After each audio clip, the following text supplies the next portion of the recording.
Add to it the fact that businessmen are creating and supporting their own destroyers. The sources and centers of today's philosophical corruption are the universities. Businessmen are both content.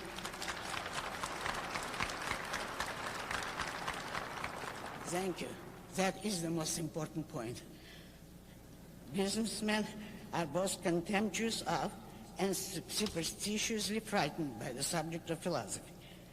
There is a vicious circle involved here. Businessmen have good ground to despise philosophy as it is taught today, but it is taught that way because businessmen have abandoned the intellect to the lowest rung of the unemployables.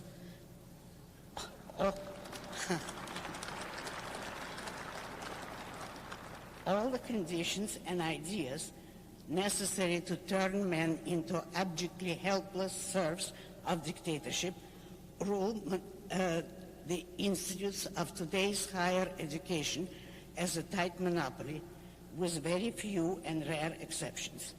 Hatred of reason and worship of blind emotions, hatred of the success and worship of self-sacrifice, hatred of the individual and worship of the collective.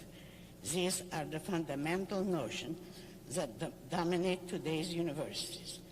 This notion condition and paralyze the minds of the young. If you want to discover how a country's philosophy determines its history, I urge you to read The Ominous Parallels by Leonard Peikoff, to be published this coming spring by Stein and Day. This brilliant book presents the philosophical similarities between the state of America's culture today and the state of Germany's culture in the Weimar Republic in the years preceding the rise of Nazism. After you read this book, you will know the power of philosophy, and you will know that one cannot play with it as irresponsibly as people do today, nor can one ignore it. It is the businessman's money that supports American universities, not merely in the form of taxes and government handouts, but much worse, in the form of voluntary private contributions, donations, endowments, etc.